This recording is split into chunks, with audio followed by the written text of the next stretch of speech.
Desde que o homem pensa para viver, a pergunta sobre a vida boa é a mais importante.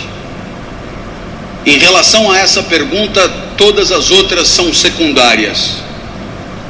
Você que aprendeu tantas coisas, decorou os afluentes da margem esquerda do rio Amazonas, a função das organelas citoplasmáticas, que seno quadrado de θ mais cosseno quadrado de θ é igual a 1, talvez deva admitir que diante da pergunta sobre o que tem que acontecer na vida para você ser feliz, todas essas informações são secundárias, se não meio ridículas.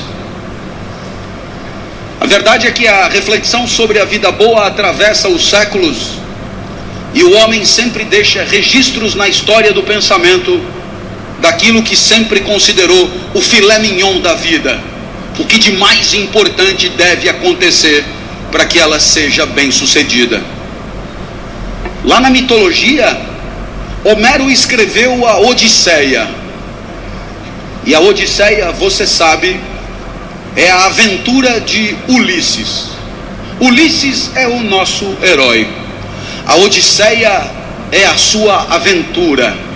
Ulisses era rei em Ítaca, e foi convidado para participar de uma guerra dos gregos contra Troia. O porquê dessa guerra? O príncipe de Troia pegou a mulher do rei de Esparta, Menelau. A mulher era Helena, maravilhosa Helena, e o príncipe de Troia impiedosamente a seduziu. Menelau então, atravessado pelo ciúme, declara guerra a Troia e convoca todos os gregos para se juntarem a ele. Ulisses não queria guerra nenhuma. Ulisses vive em Ítaca de boa com sua mulher Penélope, Ulisses no seu lugar, Ulisses adorado pelos seus súditos, Ulisses um rei aplaudido por onde passava, não queria de jeito nenhum ir para a guerra. Mas Menelau constrangeu todos os reis gregos a participarem desta vingança contra os troianos. Ulisses então tem que ir. A verdade é que a permanência de Ulisses ali na guerra foi de 10 anos. E durante esse tempo, os troianos na verdade estavam ganhando a guerra. Os gregos estavam tomando um pau. E aí Ulisses teve a ideia que você conhece, a do famoso cavalo de Troia. Encheu o cavalo de Troia de soldados e deu de presente para os troianos. Os troianos enchendo a cara, comemorando a vitória. Os gregos desceram de dentro do cavalo e ganharam a guerra. O cavalo devia ser grande. Aí então Ulisses volta para casa. Foi condecorado herói, mas durante a guerra Ulisses fez uma bobagem. Ele furou o olho do cíclope Polifemo, filho de Poseidon, deus dos mares. E, meu amigo, ele furou o olho do deus dos mares, do cíclope, do filho dele. E aí não prestou. E o que é pior, um cíclope só tem um olho. Poseidon então, enraivecido, resolve aborrecer Ulisses. E Ulisses vai levar 10 anos para voltar para casa. Claro, deus dos mares, na Grécia, tinha tudo para aborrecer Ulisses. E Ulisses não conseguia voltar para casa. Dos 10 anos que Ulisses levou para voltar para casa, 7 anos foram passados na ilha de Calipso. Calipso, uma deusa grega, dizem que maravilhosa. Imagine como quiser, afinal é mitologia, nada disso existe mesmo. Eu imagino Calipso mais ou menos com o sorriso de Isis Valverde, o resto de Juliana Paz e glúteos de Paola Oliveira. Assim é a minha Calipso. E Calipso se apaixonou por Ulisses. E aí então Ulisses Ulisses queria cair fora e Calipso tinha uma ilha que era quase que um resort 5 estrelas. Ela tinha ninfas a seu serviço, era uma espécie de paquitas que estavam ali limpando, fazendo churrasquinho, assando a lagosta. E aí você, mas que espécie de castigo é esse com uma mulher dessa, com ninfas, num lugar paradisíaco? Mas toda noite Ulisses ia para a praia chorar, porque ele queria voltar para Penélope, para Ítaca, para os braços da sua amada, para o seu lugar. E aí então Zeus manda que Calipso liberte Ulisses. Zeus é o deus dos deuses, Calipso é uma deusa de quinta. Ela tinha que liberar Ulisses. Então ela tenta uma última cartada. Ela vira para Ulisses e diz: malandro, é o seguinte, eu tenho que te liberar, mas se você ficar comigo, eu te dou a eternidade. Imagina, isso significa virar Deus. Ulisses era mortal, humano, que nem nós, e Calipso estava propondo a ele a eternidade, e com uma cautela, porque não adianta nada propor a eternidade com você envelhecendo, daqui a pouco você já está no chão, parece uma uva passa, impróprio para o consumo. Então Calipso diz: eu te dou a eternidade e a juventude, vai ser eternamente assim, espetacular, viril e tal. E aí Ulisses tinha essa proposta na manga, e a resposta que Ulisses dá é a primeira grande resposta da história da filosofia para a vida boa. É preferível uma vida de mortal, uma vida de humano, vivida no seu lugar, no lugar certo, do que uma vida de Deus no lugar errado. Agradeço a sua proposta. Ulisses vai embora. Está dada aí a primeira grande lição da história do pensamento ocidental. Existe um lugar para você, um jeito certo de você viver, que tem a ver com a tua natureza, que tem a ver com as tuas especificidades, talentos e dons naturais. Se você estiver no lugar certo, a vida tem tudo para ser boa. Mas se você não estiver no lugar certo, nem Calipso resolverá o seu problema. É exatamente aí que a filosofia começa.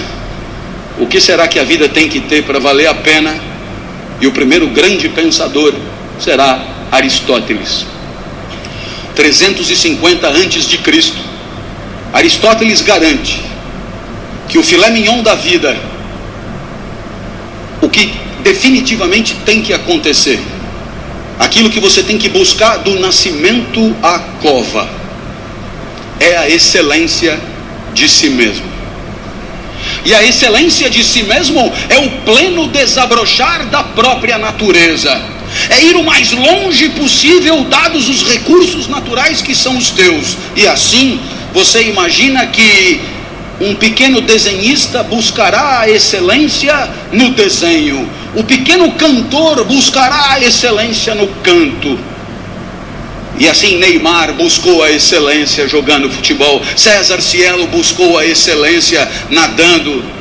Haverá quem tenha talento para cálculos matemáticos, haverá quem tenha talento para a venda, haverá quem tenha talento para o convencimento, outros têm talento para a explicação, tornar ideias complexas, discursos simples. Haverá tantos talentos e habilidades, e você viverá bem, você será feliz. O filé mignon da vida é ser o mais perfeito possível de si mesmo, buscar a excelência da sua própria especificidade, e aí a vida terá tido sucesso. É o que acontece com a planta. Você pega uma muda de uma planta, você espeta no solo, se a vida der certo, aquela planta se torna uma grande árvore, ela atinge o máximo de si mesma. Assim cada um de nós também deve buscar a excelência, porque a excelência é condição da felicidade. A felicidade que os gregos denominavam eudaimonia, a felicidade que é o que você sente quando você devolve para o mundo aquele investimento que o mundo te deu em talentos e habilidades, você devolve em forma de expertise, em forma de competência, em forma de performance brilhante. E aí você é feliz, porque você vai o mais longe possível naquilo que poderia ir. Pode dar errado, né? Pode dar errado porque você pode passar a vida inteira sem saber qual é a tua praia. Pode dar errado porque é muito difícil descobrir talento para música num lugar que não tem instrumentos musicais. É muito difícil descobrir talento para o desenho num lugar que não tem lápis e papel. Você pode passar a vida inteira sem saber exatamente o que a natureza esperava de você. E aí, é claro, você vai viver de qualquer jeito, sem saber exatamente qual é a tua praia, quais são as tuas forças e os teus recursos. Você acaba vivendo aonde tem lugar. Você acaba se encostando aonde deixam. E aí a vida tenderá a ser medíocre, menos perfeita, menos excelente, menos espetacular. E aí ela é sem graça. Assim foi a minha até os 13 anos. Completamente sem graça. Eu ia para a escola, a aula acabava meio-dia, 15 meio-dia eu já estava com a mochila pronta. Doido para cair fora. Cada segundo eu estava doido para cair fora. Quem sabe muitos aqui não estão nessa mesma situação. Último dia de congresso, sábado depois do almoço, as malas na porta, voo iminente, e esse cara falando de Ulisses e Calipso. Realmente, viu? Olha onde eu fui parar. Depois da aula meu pai me obrigava a nadar. Eu detestava nadar. Eu fazia revezamento com um cara que esse sim era nadador por natureza, chamado Ricardo Prado. Esse era bom de bola. Eu fazia revezamento com ele, ele caía, nadava primeiro, ele abria uma diferença enorme do segundo colocado, aí caía eu e os adversários se aproximavam perigosamente. Apesar de mim, a gente ganhava. Eu fazia de tudo pela derrota. Eu detestava nadar. No domingo meu pai me levava no Morumbi para ver jogo. 90 minutos esperando terminar. Enquanto ele torcia, eu descascava amendoim. Ele tinha que me avisar, foi gol. Aí eu fingia vibrar para ele não ficar chateado. E ele dizia, foi gol dos caras, caralho, cala a boca que nós vamos apanhar. Meu pai também me levava em escola de arte. É tão legal arte, não é? Para artistas. Tinha aula de argila. É insuportável a aula de argila, você sabe disso. Eu sempre fazia um cinzeiro. Eu tinha que dizer que era um cinzeiro, sempre. Pior do que argila, só origami. Origami, coisa do demônio em japonês. Uma folha de papel, 360 dobras na ordem certa para você chegar num fascinante passarinho que você chucha no rabo e ele abana as asas.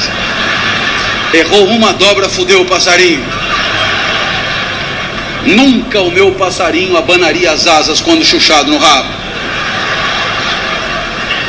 Com uma semana a mulher já chamou o meu pai e disse, com seu filho aqui temos 3 tipos de aluno. Primeiro tipo, super talentosos, serão grandes artistas. O segundo tipo não tem tanto talento, mas estão aí se divertindo. E o terceiro tipo é o seu filho. Ele não é daqui, ele é Ulisses na ilha de Calipso. Ele está fora de lugar. Mas aí aos 13 anos a vida mudou. O professor de geografia entrou no primeiro dia de aula. Imagine isso em 1978, nos Jesuítas de São Paulo, Colégio São Luís, na Avenida Paulista. O professor de geografia entra e diz, eu não vou dar aula, o curso será todo de seminários dados pelos alunos. Teve um sorteio de temas, para mim caiu o petróleo, assunto sem graça, mas eu já estava acostumado, a vida era sempre assim, sem graça.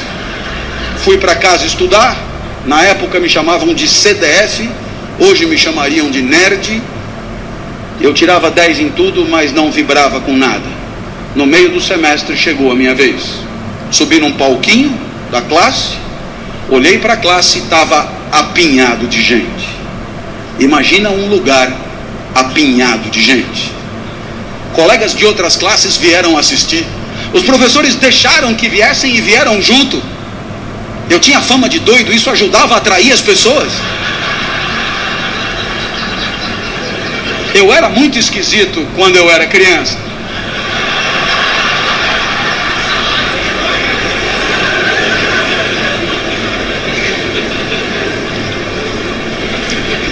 Eu sei o que você pensou, mas eu era muito mais esquisito quando eu era criança. Eu sei que pela primeira vez, quando eu olhei todo mundo ali, eu me senti bem. Foi legal estar onde eu estava. Pela primeira vez eu me senti Ulisses em Ítaca. Pela primeira vez eu estava no lugar certo. Aristóteles do lado comemorava. Pela primeira vez aquele lugar era adequado para mim, como a várzea é adequada para o arroz e o deserto ao cactus. Pela primeira vez daquele lugar eu não queria ter saído nunca. Para ter certeza que ia demorar o máximo de tempo possível, eu não começava.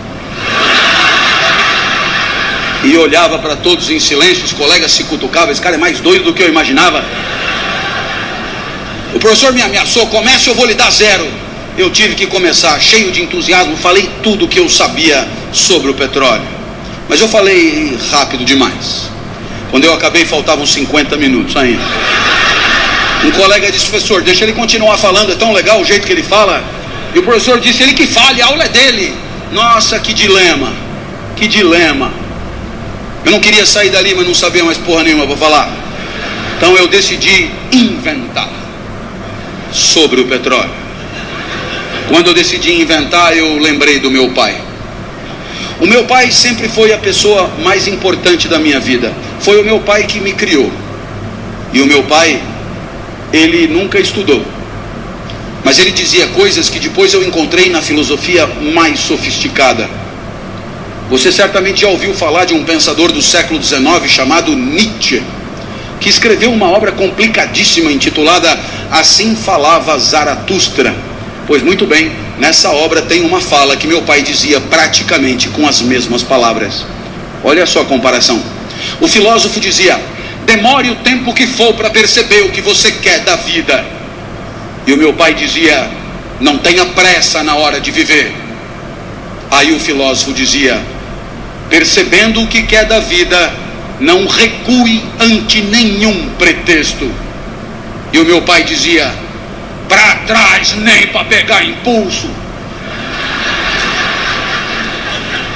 O filósofo dizia: não recue, porque não falta no mundo quem queira te dissuadir.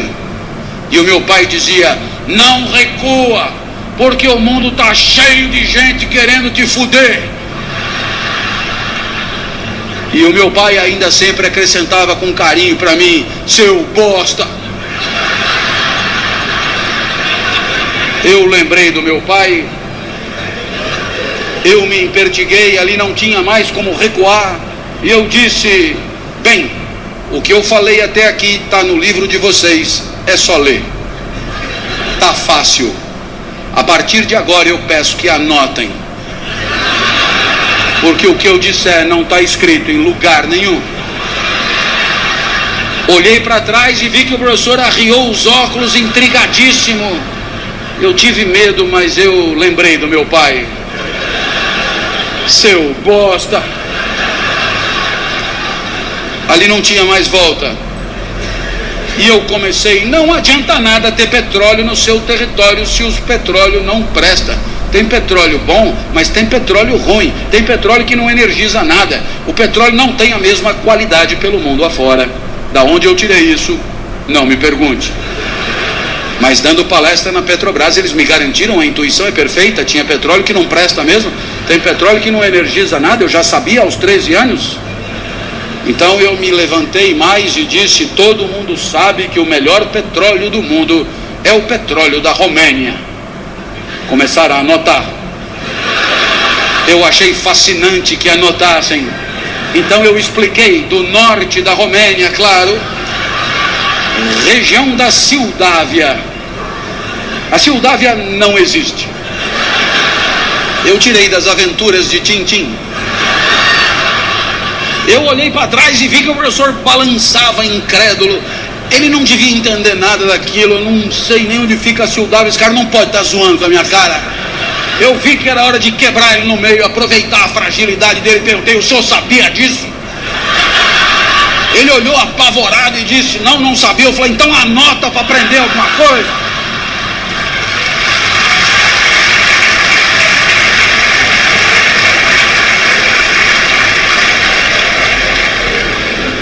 Estava difícil de você aplaudir, hein? Eu sei que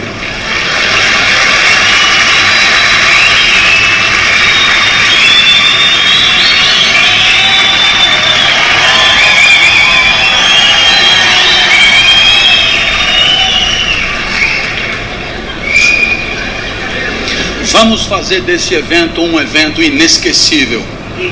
Eu vou fazer o melhor que eu puder aqui. Pode vir comigo? Eu sei que eu continuei falando o que me vinha na cabeça, porque eu não precisava lembrar de mais nada. Falei de petróleo na Ilha do Bananal, em Fernando de Noronha, em Madagascar. Um colega disse: dá para repetir? Eu falei: eu mandei você anotar, cara. Não lembrava de mais porra nenhuma que eu tinha dito.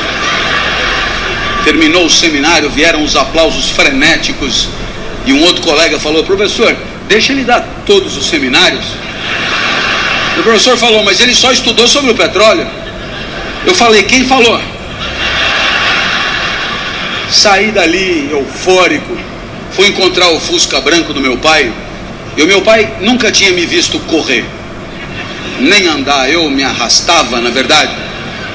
Ele achou até que fosse assalto. Eu entrei no carro, comecei a contar o que tinha acontecido, e o meu pai, que nunca estudou nada, tinha entendido tudo. Aristóteles no banco de trás do Fusca comemorando.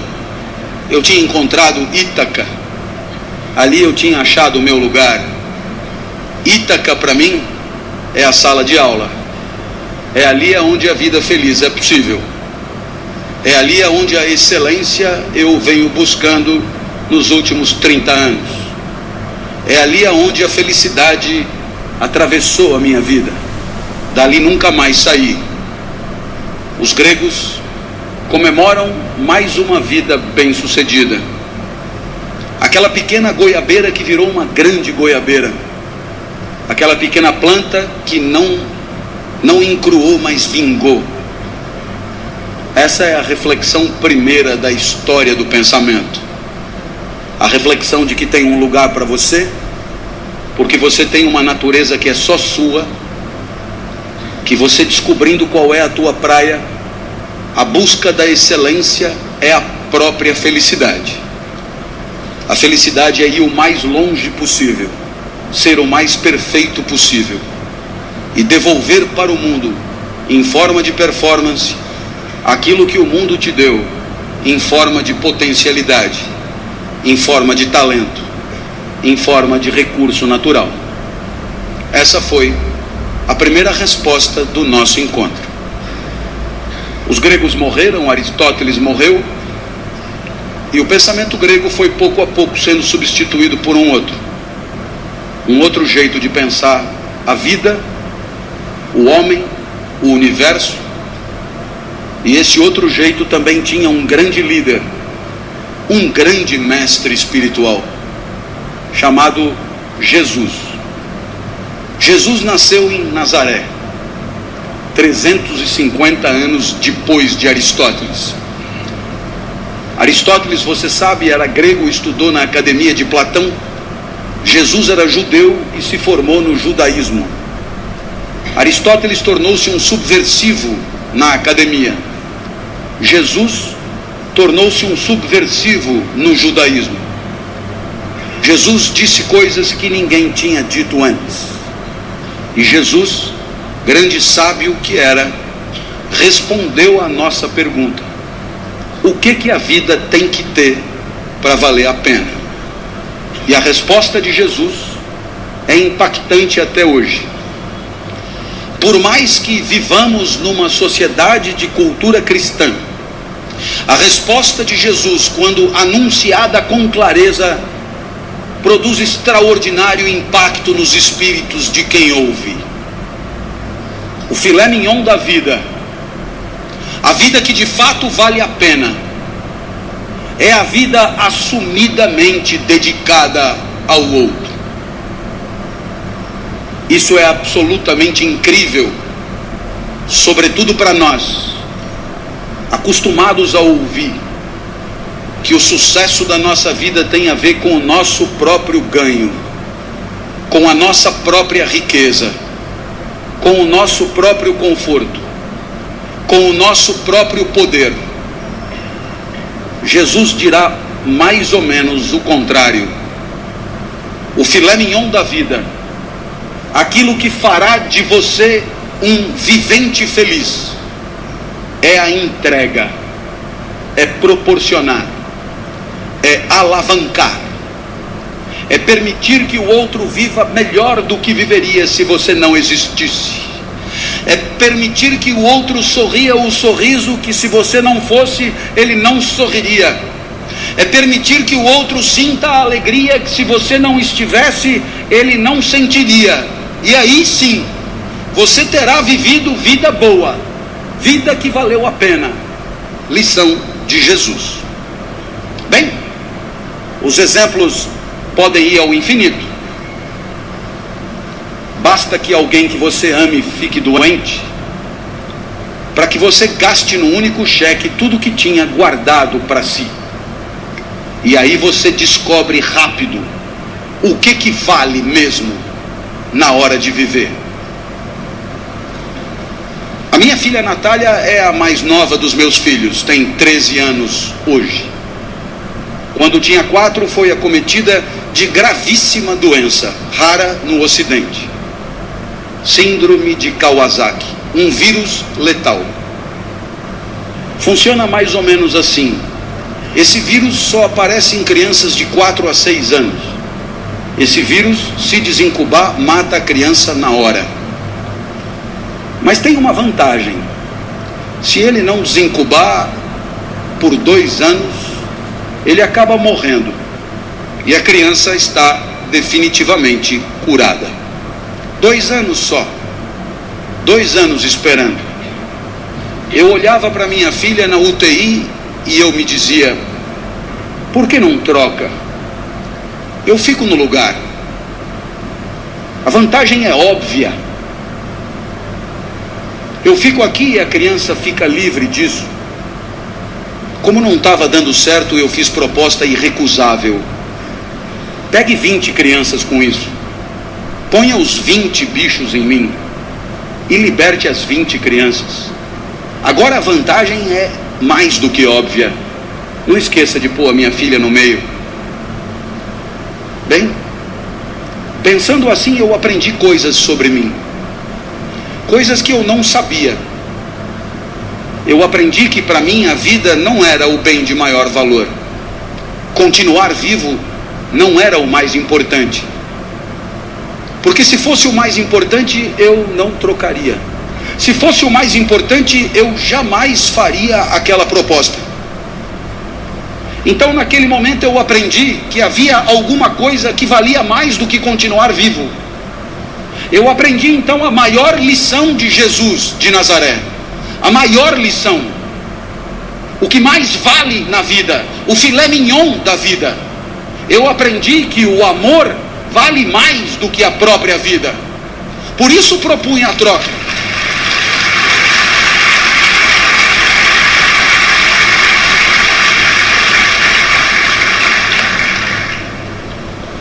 Mas é claro que por onde você andar, você encontrará o mesmo fenômeno. Pessoas desesperadas lutando para diminuir o sofrimento de quem sofre. Na Boate Kiss em Santa Maria, nos desmoronamentos em Petrópolis e Teresópolis, nos incêndios em São Paulo, pessoas completamente despreparadas se atiravam no perigo em nome da proteção da vida alheia. Você encontra isso por onde você andar. Para desdramatizar, minha filha completou 13 anos em maio e ela virou para mim e falou: papai, ela está completamente curada, portanto, e ela falou: papai, eu queria comemorar meu aniversário em casa, queria mostrar minha casa para os meus amigos, você deixa? A minha filha sempre pede tudo para mim, porque de mim ela sabe que ela tira tudo que ela quer, depois ela só comunica à mãe. Eu já falei com o papai e ele já deixou.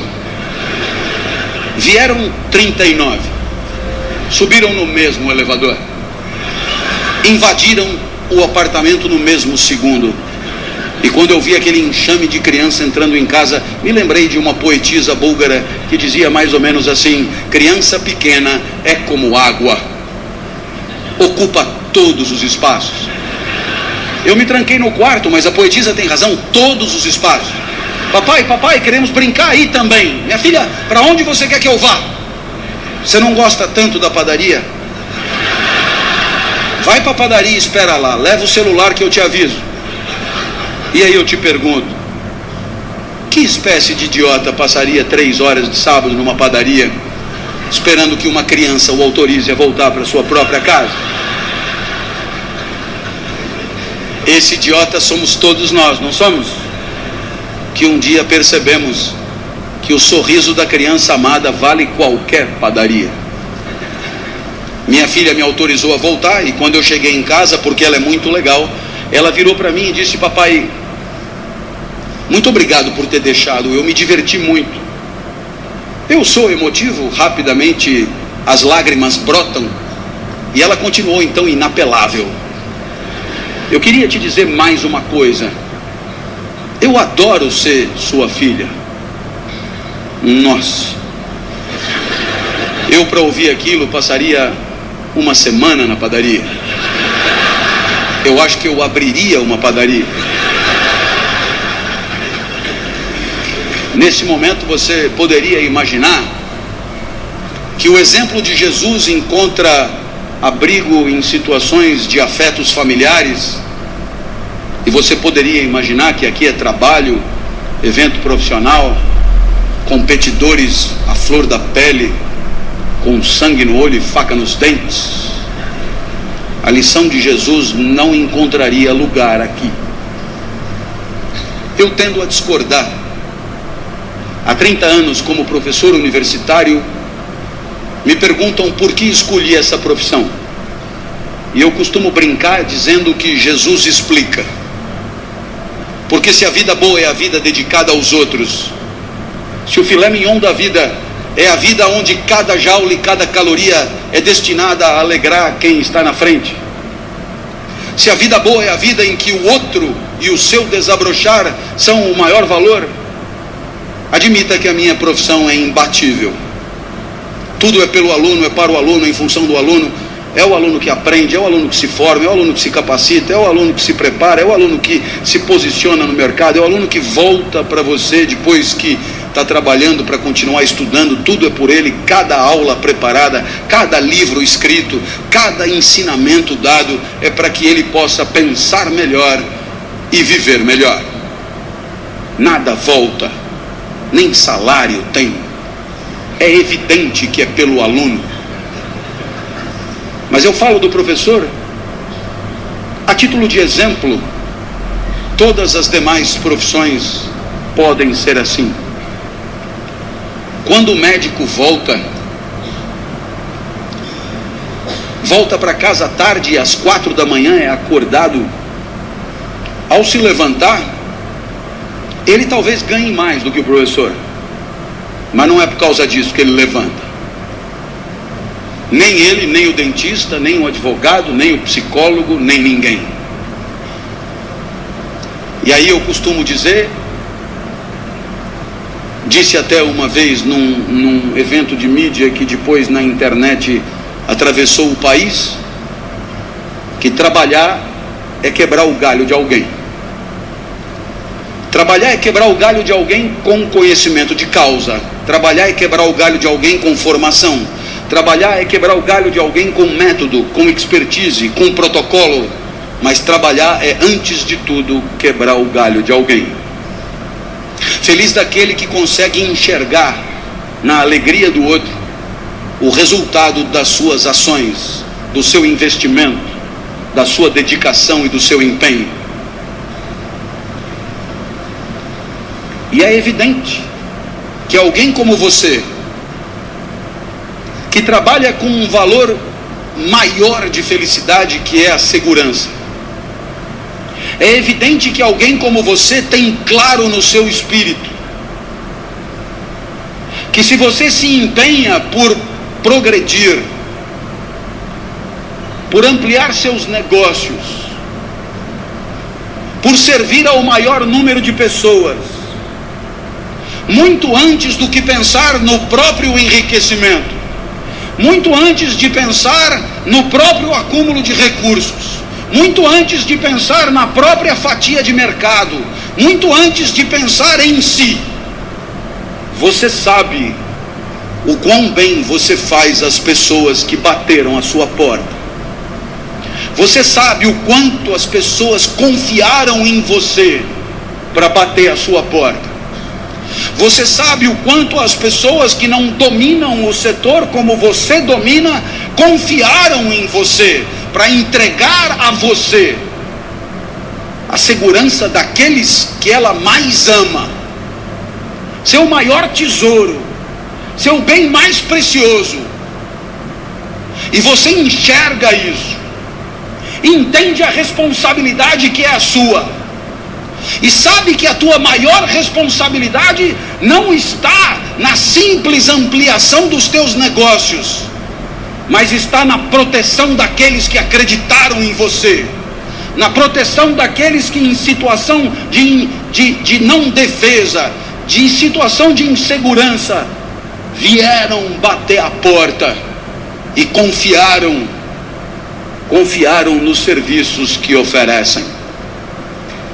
Portanto, você entende que só isso dará a você a dimensão do sentido do trabalho, o sorriso do outro, muitos outros, mas muitos outros, famílias inteiras,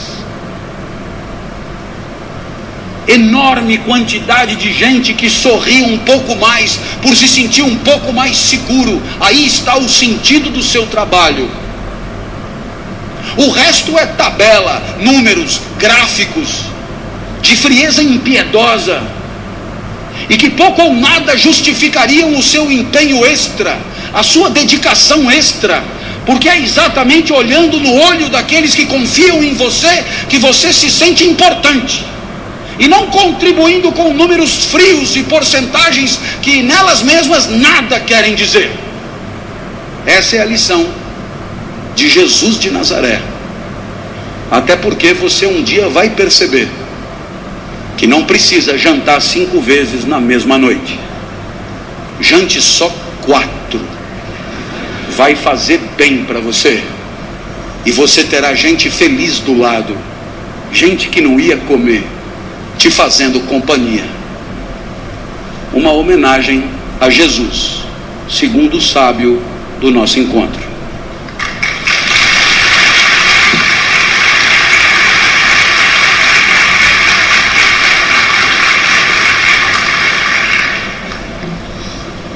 Chegamos na modernidade.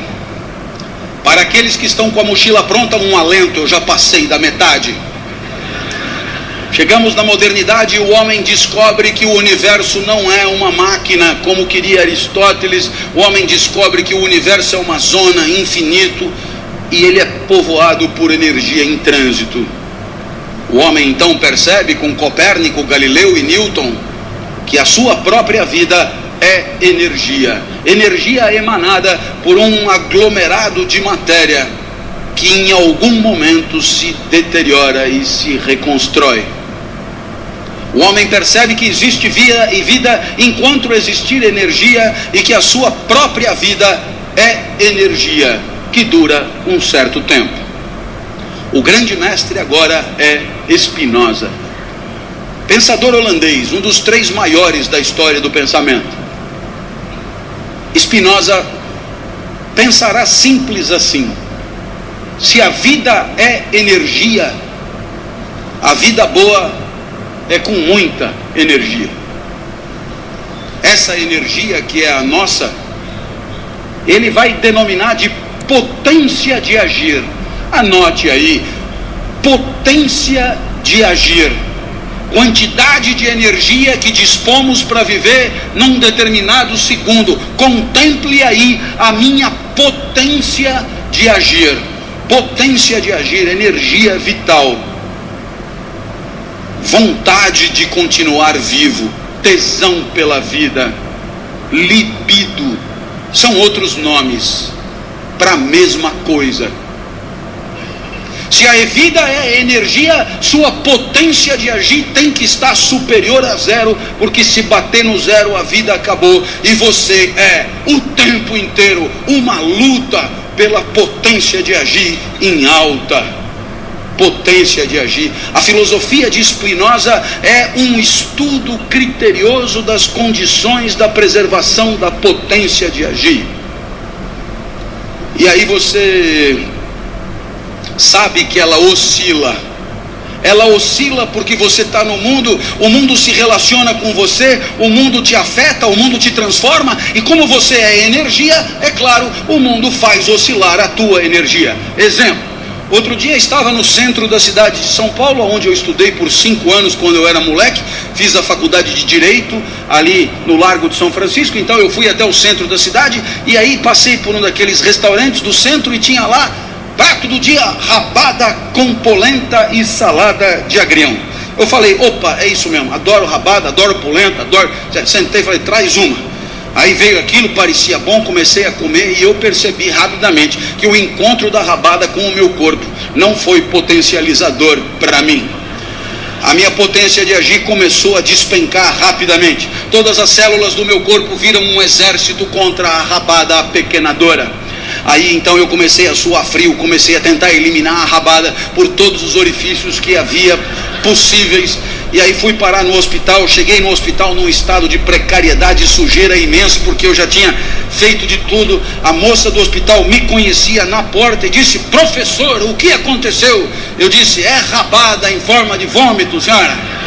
Coisa tá feia. Aí chamaram não sei o que, Buscopan, Plasil na veia, não sei o que, uma enfermeira apetecível. Eu comecei a reagir, comecei a melhorar, e aí o meu corpo venceu a rabada. O mundo às vezes é assim, tenta te derrubar, e você é um exército para impedir que a potência caia a zero. Às vezes não precisa nem ficar doente. Quando eu acordo todo dia às 5 da manhã, a não ser quando eu tenho que acordar antes. E quando eu acordo para levantar da cama é uma desgraça. Eu não sei você, mas eu sou assim, para levantar é um inferno. Eu sei que tem gente que acorda cantando. Pessoas que acordam cantando, dão um pulo, abrem a cortina. São pessoas detestáveis mesmo. Se você compartilha o leito com alguém assim, livre-se enquanto for tempo. É insuportável gente assim. É brincadeira, é só inveja. A pessoa está fazendo abdominal, não consegui levantar da cama ainda.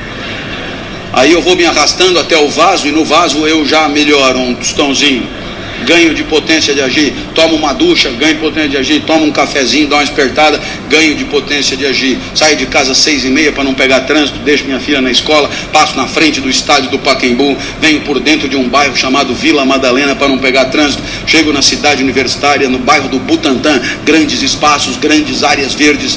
Aí começam a chegar os alunos, eu começo a falar, e é impressionante como eu gosto do que eu falo, impressionante como eu me encanto com o que eu mesmo digo. É impressionante. Eu por mim me ouviria eternamente. Você sabe que você me ouvindo aí deve estar pensando, esse cara é insuportável. Realmente ele é insuportável, ele é de uma arrogância sem par. Não é não, pense o que quiser, mas reflita comigo. Você já percebeu que você está sempre do seu lado? Não tem como mandar você e ficar. Aí você pensa e diz, o senhor fala como se eu fosse dois, mas é você e a consciência que você tem de você. Na filosofia isso chama transcendência do ego. Você quer ver como são dois? Você faz uma cagada e diz, caralho, olha o que eu fiz. São dois, quem fez a cagada e quem, né? Você olha no espelho, vê que engordou, são dois, você diz, o gordinho e quem viu que engordou, um fica puto com o outro. Você encontra alguém topograficamente exuberante, decide ir, investe pesado, paga uma coca, motel Vesúvio, 9,90, e você que sempre foi um demolidor, nunca nada ficou de pé, né? Boneca inflável, tomada, buraco em fechadura. Você nunca deixou nada barato. Naquele dia, não é todo dia que tem pão quente, naquele dia a verticalidade foi pífia, insuficiente. E aí que você vê que você é dois mesmo, aí são inseparáveis. É o broxa e o envergonhado, esses dois não se separam nunca.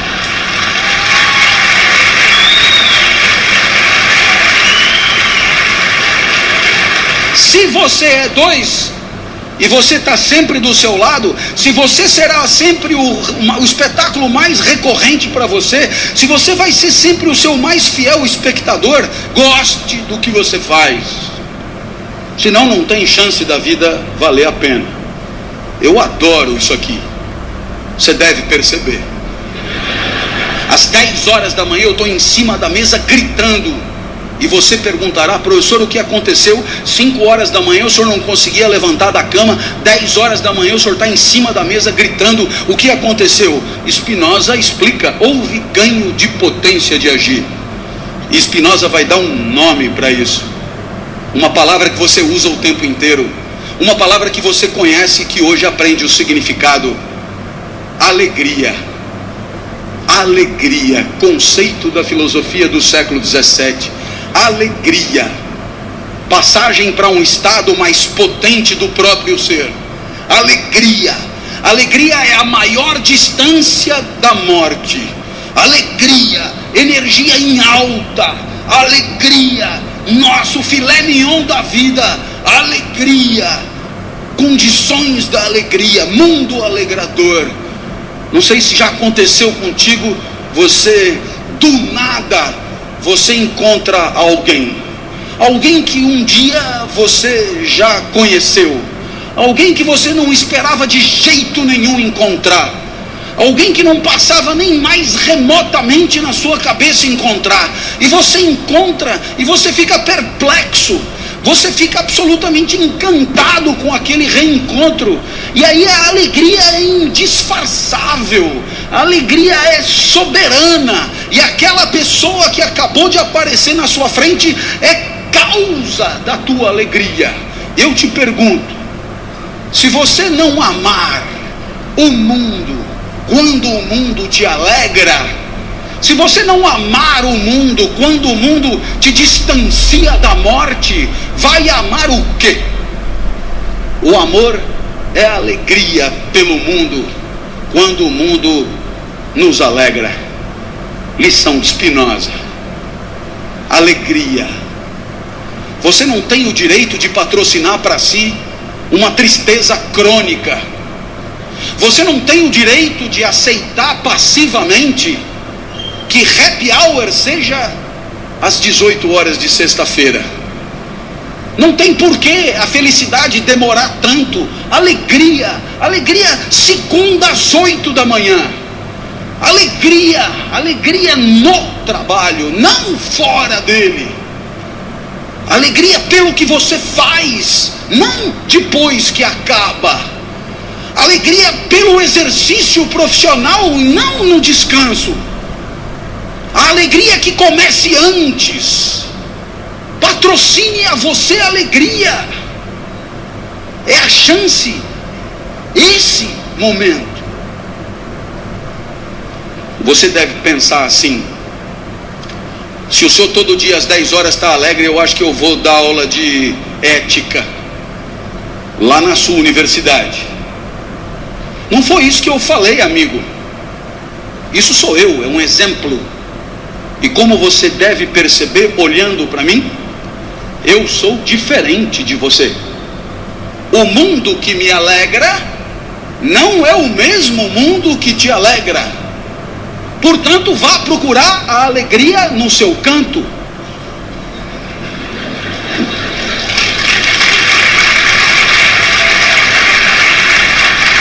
E nesse momento você poderia dizer: ponha no PowerPoint dicas de alegria para todos. Não preciso fazer isso. Vá na livraria e compre 10 lições para ser feliz, 10 lições para ser líder, 10 lições para ser sucesso, passo a passo da liderança, como eliminar seu chefe, como passar o pé ao seu adversário, como dar prazer na cama, como líder de sucesso, casais tem que ser inquietos, injustos, casais tem que ser justos, poder da solução, poder do cargo, poder da vida, poder da língua. 50 dicas para ser feliz para sempre. Gente, não é salame, quem mexeu no meu queijo, quem não sei o que. Tudo isso é a mesma coisa, faça isso e seja feliz. Mas será possível? Outro dia, o último que lançou 50 dicas para ser feliz para sempre, estava à venda na caixa da livraria do aeroporto de Congonhas. Eu comprei o jornal e a moça falou: não quer levar o livro, R$ 9,90? Aí eu vi 50 dicas para ser feliz para sempre. E eu perguntei para ela: você leu? Ela falou: li. Aí eu falei: é bom? Ela falou: é. Eu peguei e falei: então você não vai morrer? Ela falou: eu não entendi. Eu falei: se está escrito 50 dicas para ser feliz para sempre, a primeira promessa é que você não vai morrer. Aí ela parou e disse: não, acho que é para ser feliz até morrer. Então não é para sempre. Está errado. Aí ela já estava arrependida de ter me oferecido o livro. Aí eu fiz uma última pergunta. Eu perguntei: como será que está o trânsito na 23? Ela falou: parado. Se eu comprar o livro e botar o livro do lado de fora do carro, os carros da frente vão abrindo o caminho e você passará livre. Os radares quebrarão e você irá a 120 por hora até em casa. É isso? Ela: não. Então não presta porra nenhuma o seu livro.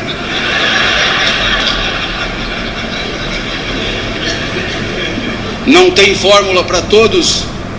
Meu médico virou para mim e disse: professor Clóvis, o senhor já melhorou a sua dieta? O que o senhor sugere? Coma linhaça todos os dias pela manhã. Eu falei: não. É que comer linhaça me entristece. É como cair de boca na areia da praia. Aí ele falou: se quiser melhorar o gosto da linhaça, bata com couve.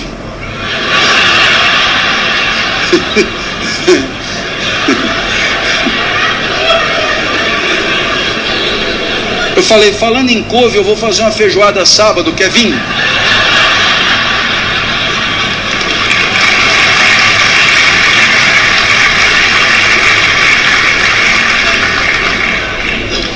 Não só não tem fórmula para todos, como não tem fórmula para você pro resto da vida. Às vezes você tem uma alegria e diz: opa, daqui eu não saio. Não funciona assim.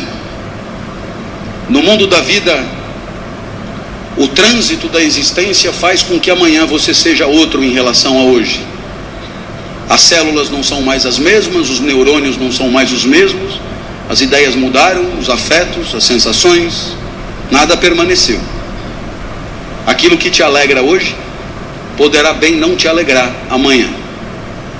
Às vezes não precisa nem esperar amanhã. Você vem pela rodovia e vê lá Casa da Pamonha a 2 minutos. Eu nunca entendi esse tipo de placa. Como é que ele sabe que velocidade eu estou?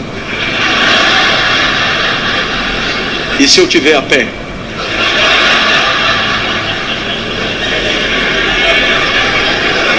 Aí você chega na Casa da Pamonha e o encontro com a pamonha começa pelo odor já no estacionamento. Você já saliva. Aí você vê a pamonha amarelinha. Aí você pega na pamonha quentinha.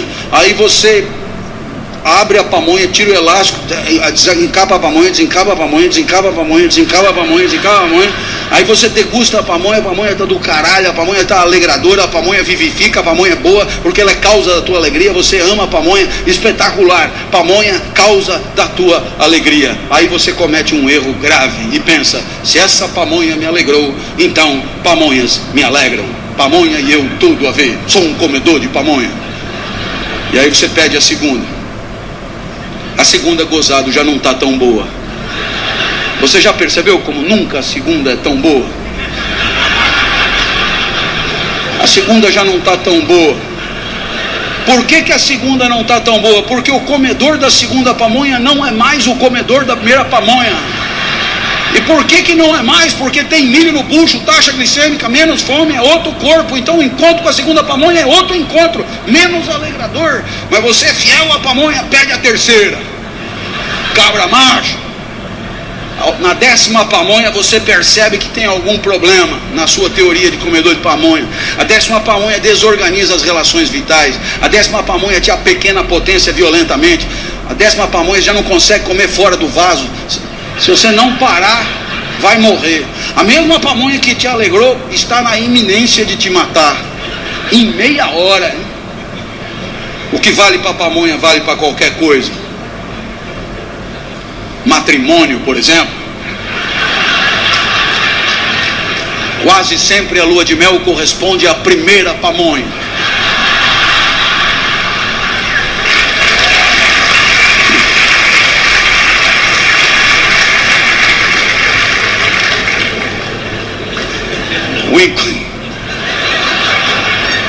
O encontro começa pelo olfato. Aí você desencapa a pamonha, desencapa a pamonha, desencapa a pamonha. Docinha, amarelinha, quentinha, um espetáculo. Depois de 5 anos não aguenta mais ver a pamonha. Aí você resolve inovar e pede para comer um curauzinho. Mas quem entende de espiga sabe, não é todo dia que tem curauzinho. Curauzinho desanda.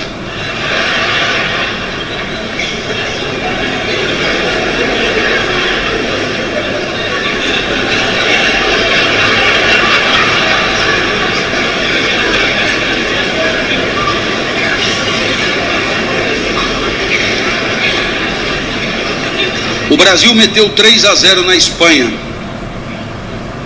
na Copa das Confederações. E é claro que quando você ganha de 3-0 do campeão do mundo, você poderia pensar assim: daqui 1 ano, jogando no mesmo lugar, no mesmo estádio, com o mesmo time, o mesmo técnico, a mesma torcida, o mesmo hino, a mesma temperatura, vamos ganhar novamente. Então, só que não, como eles dizem. Porque durante 1 ano nós pioramos. Júlio César foi jogar no poderoso futebol canadense.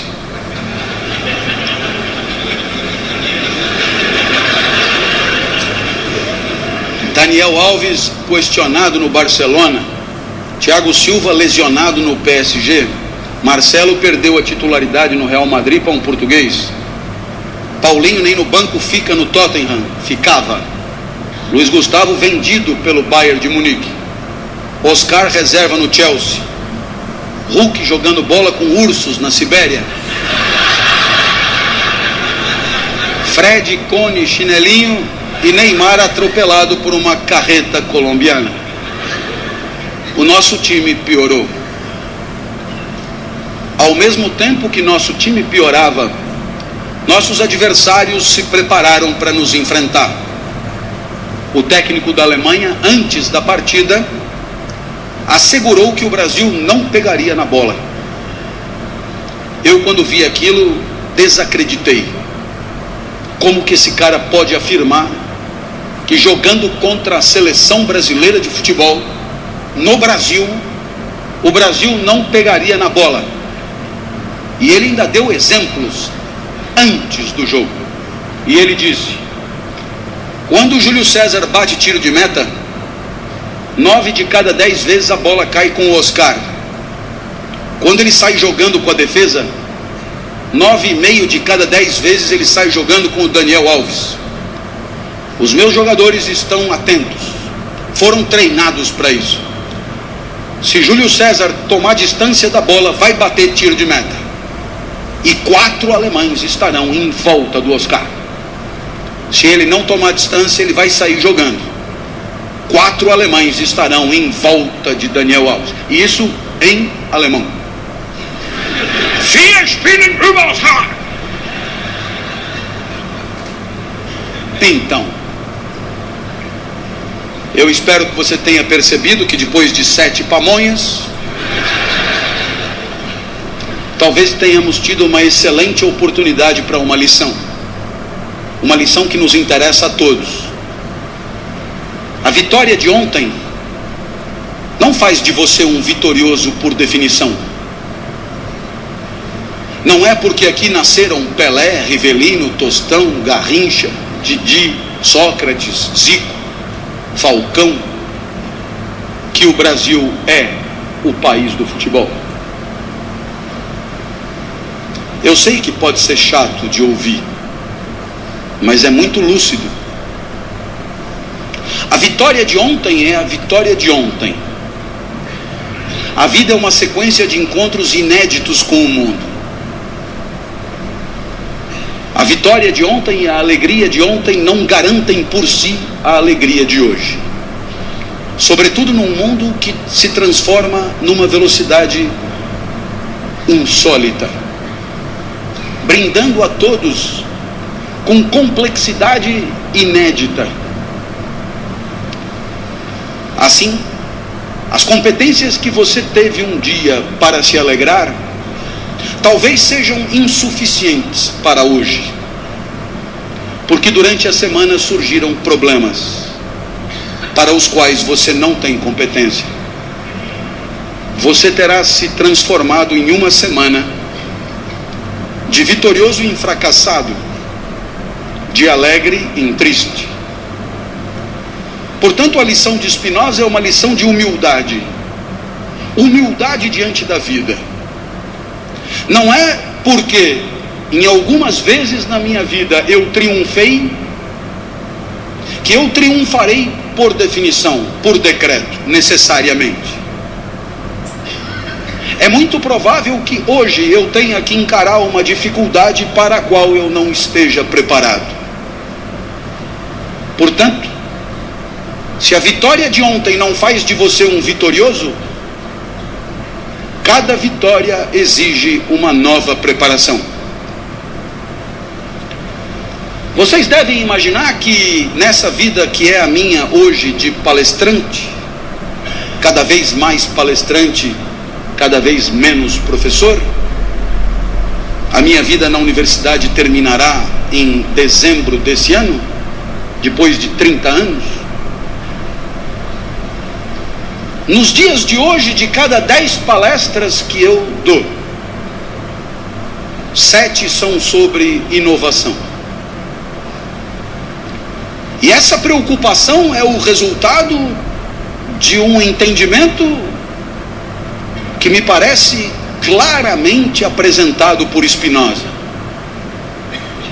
A certeza de que se ontem você comemorou,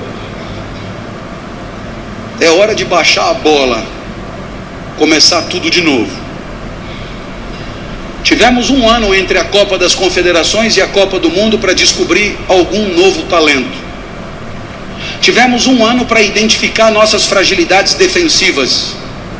Tivemos um ano para melhorar nossas jogadas de ataque. Tivemos um ano para assegurar fluência entre a defesa e o ataque. Tivemos um ano para nos preparar para uma eventual ausência de Neymar. Tivemos um ano para tanta coisa, mas nada disso aconteceu. Preferimos tirar foto, preferimos lucrar, preferimos acreditar que a alegria de ontem garantiria a alegria de hoje. Por quê? Porque é assim, o Brasil é o país do futebol e os alemães são cintura dura. Essa prepotência, essa empáfia que faz da alegria uma verdade eterna, desprepara para a vida. A humildade de entender que o mundo é sempre mais complexo do que nossa capacidade para diagnosticá-lo é condição de uma alegria que se repete. A vitória de ontem e a vitória de hoje.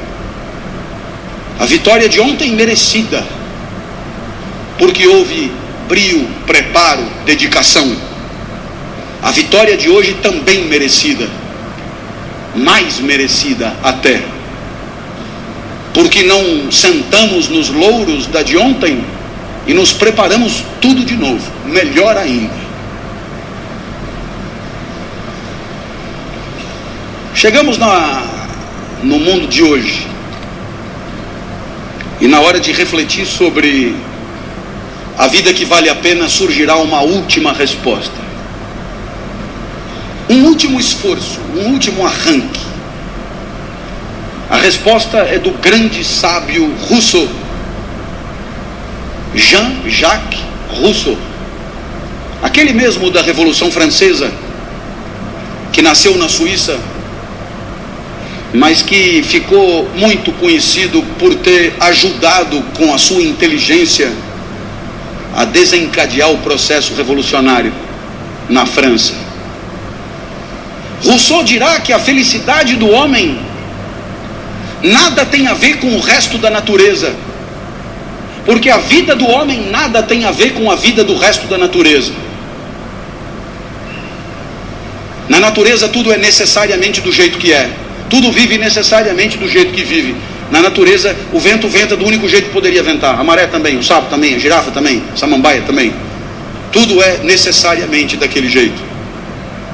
Mas no caso da vida do homem, a cada passo ele escolhe, ele delibera, ele decide. A cada passo ele faz a vida acontecer e ele decide jogar no lixo tantas outras vidas que ele escolheu não viver. Portanto, diz Rousseau, a verdadeira felicidade é quando você acerta na tua escolha.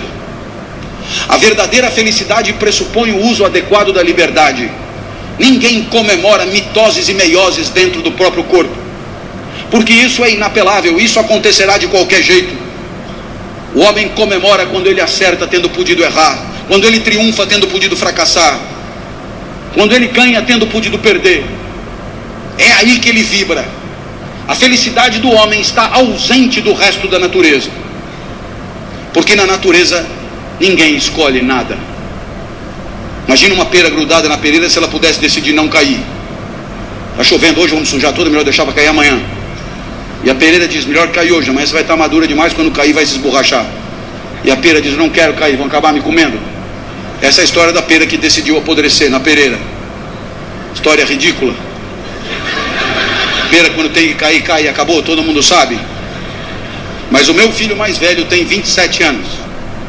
Como você vê, eu tenho filho de todas as idades. O meu filho, esse mais velho, nasceu na França quando eu estudava lá, depois estudou propaganda e marketing aqui no Brasil, depois fez marketing esportivo e hoje trabalha numa empresa que patrocina a equipe paraolímpica brasileira.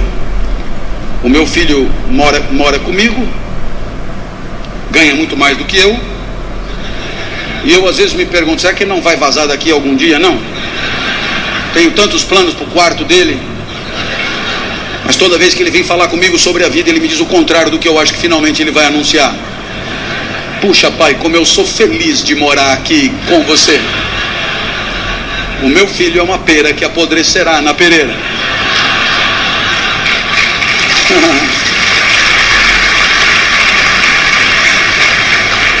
O exemplo de Rousseau não é o da pera, é o do gato, é bom também.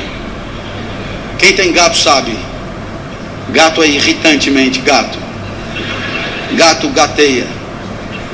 O gato já tem no seu instinto todas as respostas para uma vida de gato. O gato nunca inventa moda. Um gato com fome não come alpiste. Ele morre de fome, mas ele não come alpiste porque ele não está programado para comer alpiste. O gato é escravo da sua natureza, do mesmo jeito que o pombo não come filé. E você sabe que você não é nem gato nem pombo, porque se tiver com fome come o alpiste fácil. Hoje você chama de linhaça.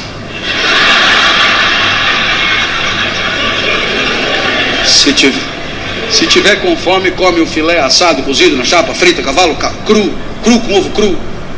Se o calo apertar, você come o gato, come o pombo. Boneca inflável.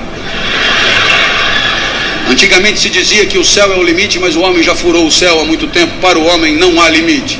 O homem inventa, cria, improvisa, inova, empreende, pensa em soluções nunca pensadas para situações nunca vividas antes. Ninguém na natureza vive assim. Ninguém na natureza tem que viver assim. Cabe ao homem construir e pavimentar a sua trajetória, assumindo a responsabilidade de todos os equívocos, porque no nosso caso, todos nós poderíamos estar em outro lugar que não este. Se estamos aqui, é porque escolhemos assim. Da mesma maneira que a nossa vida resulta da nossa escolha livre, assim também a nossa convivência. Somos livres para decidir como queremos conviver. No formigueiro as formigas convivem, mas é daquele jeito. Tudo é necessariamente daquele jeito. No nosso caso pode ser diferente do que é. A nossa sociedade pode ser diferente do que é. A nossa convivência pode ser diferente do que é. Somos livres para decidir como queremos conviver. E no ano passado, num pequeno livrinho, Diálogo com meu grande amigo Cortella, propus a definição de ética: inteligência compartilhada a serviço do aperfeiçoamento da convivência. Não há ética no formigueiro, mas há ética entre nós, porque entre nós há liberdade para fazer da nossa convivência algo diferente e, portanto, melhor. Por isso eu digo aos meus alunos no primeiro dia de aula: só a primeira aula é obrigatória, porque nessa primeira aula, exercício de ética número 1, vamos livremente decidir como queremos conviver. Que todos falem. Não se trata de ter direito de falar, mas o dever de levantar a mão e dizer o que pensa, o que sonha, o que pretende, o que sempre quis dizer. Eis a oportunidade, fale. Vamos construir uma sociedade nova, começando do zero, virando a página. Fale, levante a mão, não engula mais, fale. A gente fala, e depois no final da aula eu digo: a partir de agora você volta se quiser. Quase todo mundo volta, e alguns ainda trazem a mãe. Professor, eu voltei para casa, contei para minha mãe como foi a primeira aula, minha mãe não acreditou, trouxe para ela ver. Dá para ela entrar? Deixa eu ver a mãe primeiro. O que o menino queria mostrar para a mãe? O que nós combinamos. E o que nós combinamos são princípios de convivência que são inalienáveis, que não podemos abrir mão, que valem tanto que chamamos de valores. Valores, atributos de conduta inalienáveis, garantidores da melhor convivência possível segundo a nossa inteligência livre. O que eu tinha prometido na primeira aula: aguerrimento didático. Eu não prometo genialidade nem brilhantismo, porque eu não posso prometer, mas aguerrimento eu prometo, e aguerrimento tem. Cada vez que eu me exaltava, o menino cutucava a mãe: olha, eu falei. E a mãe sorria. Os dois encontraram o que vieram encontrar, o que vieram procurar. Na terceira aula, a mãe trouxe a irmã, melhor do que ela ainda. E hoje as aulas são acompanhadas por, em média, 60 mil pessoas na internet, porque você costura relações de confiança toda vez que você é fiel aos valores que afirma respeitar. Uma senhora de uma liga de senhoras religiosas me ligou: professor, eu sou sua aluna do programa de terceira idade lá da universidade, acompanho o senhor há tanto tempo, e um sonho para mim, eu queria que o senhor desse uma palestra na nossa liga. O senhor viria? Com muito prazer, senhora. Professor, eu sei que o senhor é um profissional, mas o dinheiro que a gente arrecadar vai todo para as crianças com câncer. Tudo bem para o senhor? Com muito prazer, senhora. Só mais uma coisinha, professor. Eu tenho umas amigas mais idosas do que eu. Pensei: nossa, elas vão conseguir chegar? Não, elas já moram lá. Não dá para o senhor pegar leve, dá uma maneirada, pega leve na energia, nos exemplos, nos palavrões, não custa nada. Dá não, dona, dá não. Isso aí sou eu, é meu jeito, eu não posso prometer, eu não vou cumprir. Quando eu começar a falar, eu vou enfiar o pé na jaca, não tem conversa, não dá não. E depois, quem é que vai comprar a porra dos ingressos? Ah, professor, é todo mundo que adora o senhor, vai bombar, o senhor vai ver. E essas pessoas que vão comprar ingresso para me ver, o que elas esperam de mim? Será que elas esperam de mim uma aula xoxa, esgarçada, sem tesão, sem vício, sem emoção, sem alegria, sem energia? É isso que elas esperam de mim? Não, elas não. Então por que nós vamos traí-las? Avisa aí suas amigas higienizadas. Se quiser ajudar as crianças com câncer, vai ser com caralho e tudo.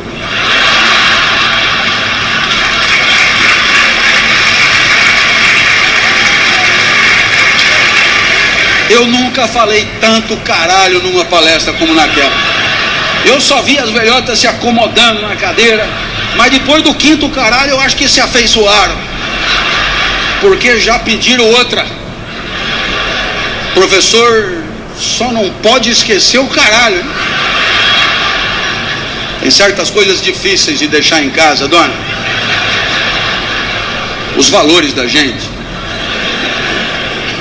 Você que está aí desde o começo deve se lembrar que eu comecei essa palestra perguntando: o que será que tem que acontecer na vida para ela valer a pena? Para Aristóteles é a excelência de si mesmo. Para Jesus é a entrega e o amor. Para Spinoza é a alegria e a potência de agir. Para Rousseau é a liberdade e a fidelidade aos próprios valores. Qual dos quatro será que tem razão? Certamente os quatro. Sua vida é melhor se você explorar o que você tem de mais forte. Sua vida é melhor se você se entregar aos outros, se tiver com quem comemorar, tiver gente feliz por perto. Sua vida é melhor se você conseguir se alegrar. Sua vida é melhor se você decidir com inteligência e com fidelidade. Por isso os 4 falam em felicidade. E eu acho também.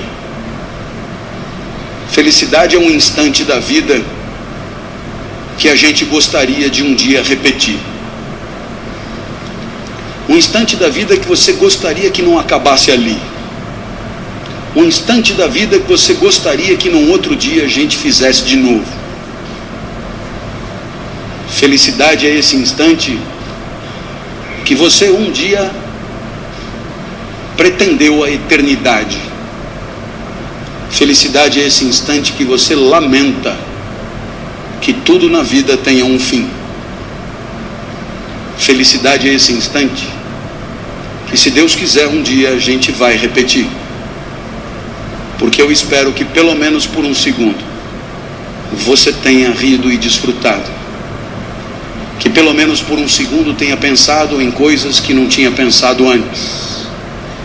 Que pelo menos por um segundo tenha pensado em trazer a mãe ou o filho.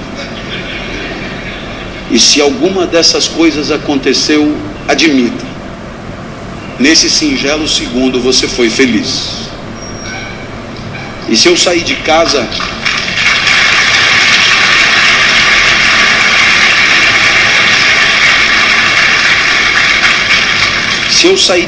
para vir até aqui hoje, a minha única meta, aliás, a meta que todos deveríamos perseguir,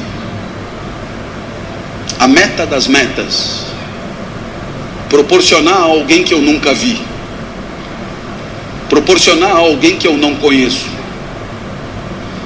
e que talvez não venha a conhecer nunca, um mísero segundo de felicidade.